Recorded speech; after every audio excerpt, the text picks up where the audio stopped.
મકર સંક્રાંતિની દિવસે પતંગની દોરીથી ઘવાયેલા પક્ષીઓને સમયસર સારવાર મળી રહે તે માટે કચ્છમાં કરુણા અભિયાન હેઠળ દરેક તાલુકા કક્ષાએ કંટ્રોલ રૂમ તથા 16 કલેક્શન સેન્ટર શરૂ કરાશે, જે સરધમમાં આજરોજ કલેક્ટર કચેરી ખાતે કલેક્ટર શ્રી અમિત અરોરા અધ્યક્ષસ્થાને સમીક્ષા બેઠક યોજાઈ હતી।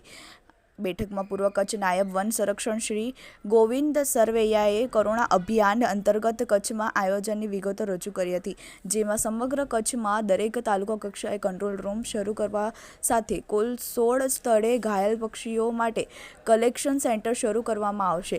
ભુજમાં 5, અંજાર, ગાંધીધામ, મુંદ્રા, ભચાઉ, રાપર, માંડવી, અબડાસા, નખત્રાણા, લખપત અને ધોરડો સફેદ રણ ખાતે એક કલેક્શન સેન્ટર કાર્યરત કરાશે, જ્યાં વન વિભાગના સ્ટાફને પક્ષી કલેક્શન સેન્ટર પર ફરજ સોંપવામાં આવશે। નાયબ પશુપાલન નિયામકશ્રી તથા એનજીઓ દ્વારા કચ્છ જિલ્લાના અલગ અલગ તાલુકાઓમાં કુલ 11 સારવાર કેન્દ્ર પર પશુ ચિકિત્સક અધિકારીઓ 10 તથા 16 બિન સરકારી સંસ્થાઓના 350 જેટલા સ્વયંસેવકો દ્વારા સેવા પૂરી પાડવામાં આવશે।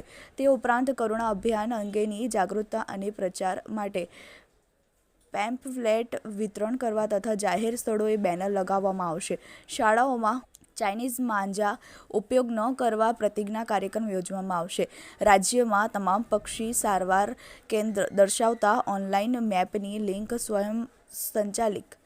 સંચાલિત વાઇલ્ડ લાઇફ હેલ્પલાઇન નંબર 8320002000 માં વોટ્સએપ મેસેજમાં કરુણા મેસેજની મળી શકે છે।